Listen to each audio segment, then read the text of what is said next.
गरीब गरीब क्यों, अमीर अमीर क्यों, इसके बारे में बताने से पहले मैं आपसे एक सवाल पूछना चाहूँगा कि यदि आपको अभी 1 करोड़ रुपए मिले कहीं से भी, या ये मान लो आप लॉटरी जीते हो, तो आप उस 1 करोड़ रुपए का क्या करोगे? आप वीडियो को पॉज करके सोच सकते हो। जब मैंने अपने एक रिलेटिव से ये बात पूछी कि तुम्हारी 1 करोड़ रुपए की लॉटरी लगती है तो तुम क्या करोगे, तो वो कहता है भाई मेरी मेरी यदि 1 करोड़ रुपए की लॉटरी लगती है तो सबसे पहले मैं घर लूँगा जिसमें मैं आराम से रह सकूँ। उसके बाद घर के लिए नए सामान खरीदूंगा, टीवी, फ्रिज, सोफ़ा एक्सेट्रा। उसके बाद मैं अपने और अपनी फैमिली के लिए नए कपड़े खरीदूंगा। उसके बाद जो पैसा बच जाएगा उसे मैं बैंक में जमा कर दूंगा। यही अमीर और गरीब के बीच का डिफरेंस है।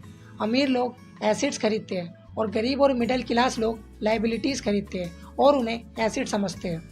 इस बंदे ने किसी भी ऐसी चीज़ में इन्वेस्ट नहीं किया जो इसे लॉन्ग टर्म में इन्फ्लेशन को बीट करके अच्छा रिटर्न दे। इन्फ्लेशन होता है कोई भी चीज़ अभी जितने की मिल रही है वो अगली साल उतने की नहीं मिलेगी। फॉर एग्जाम्पल, कोई चीज़ अभी 100 रुपये की मिल रही है वो अगली साल 107 रुपये की मिलेगी, क्योंकि इंडिया का इन्फ्लेशन रेट 7% है। बाद में जो पैसा बच गया था उसे इसने बैंक में जमा कर दिया, जो ईयरली 4 से 5% रिटर्न देगा। ये रिटर्न इन्फ्लेशन को भी बीट नहीं कर पाएगा। घर में जो उसने इन्वेस्ट किया है उसका मेंटेनेंस फी, प्रॉपर्टी टैक्स, काफ़ी खर्चे जो उसे पता भी नहीं चलेगा कि कहाँ खर्च हो रहे हैं। आगे चल के वो वहीं आ जाएगा जहाँ से उसने शुरुआत की थी, लॉटरी जीतने से पहले।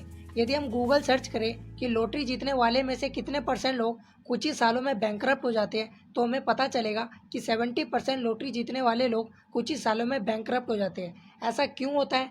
इसकी सबसे बड़ी वजह यह है कि फाइनेंशियल एजुकेट ना होना। जब मैंने अपने रिलेटिव से पूछा था कि तुम बैंक की जगह इंडेक्स फंड में क्यों नहीं इन्वेस्ट कर देते, तो वो कहता है इंडेक्स फंड ये क्या होता है।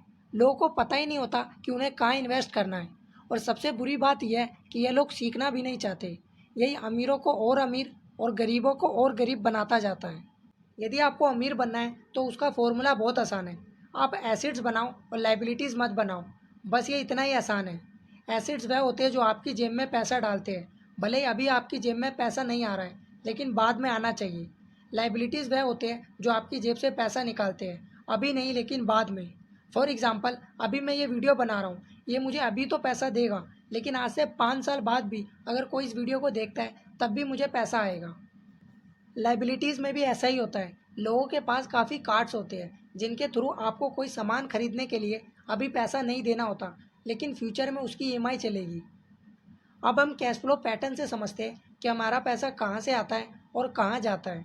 ये इनकम स्टेटमेंट है जो हमें बताता है कितना हमने कमाया और कितना खर्च किया। ये बैलेंस शीट है जो हमें बताती है कितना हमारे पास एसिड्स हैं और कितने लाइबिलिटीज़। ये गरीब व्यक्ति का कैश फ्लो पैटर्न है जो इस तरह दिखता है। ये इनकम स्टेटमेंट है जिसमें इनकम और एक्सपेंसेस आते हैं, और ये बैलेंस शीट है जिसमें एसिड्स और लाइबिलिटीज़ आते हैं। ये कमाते हैं और खर्च करते हैं, ना सेव करते हैं ना इन्वेस्ट करते हैं। जो कमाया वो सारा खर्च हो गया, क्योंकि ये लोग जीने के लिए ही कमाते हैं। ये कभी सोचते ही नहीं है कि हमारे पास भी गाड़ी, घर, महंगे कपड़े हो। ये एक मिडिल क्लास व्यक्ति का कैश फ्लो पैटर्न है जो इस तरह दिखता है। ये इनकम स्टेटमेंट है जिसमें इनकम और एक्सपेंसेस आते हैं, और ये बैलेंस शीट है जिसमें एसिड्स और लाइबिलिटीज़ आते हैं। ये गरीब लोगों से थोड़ा ऊपर होते हैं जो सोचते हैं कि हमारे पास भी गाड़ी, घर, महंगे कपड़े हो, लेकिन बस इनमें फाइनेंशियल नॉलेज की कमी होती है, जिस कारण इन्हें पता ही नहीं होता कि ये सब आसान तरीके से कैसे खरीद सकते हैं। जैसा आप इनके कैश फ्लो पैटर्न को देख सकते हो, पहले इनकी इनकम होती है, फिर इनके खर्चे होते हैं, और जो पैसा इनका बचता है वो लाइबिलिटीज़ वाले कॉलम में चला जाता है। ना तो ये कहीं इन्वेस्ट करते हैं, ना ही कोई एसिड बनाते हैं।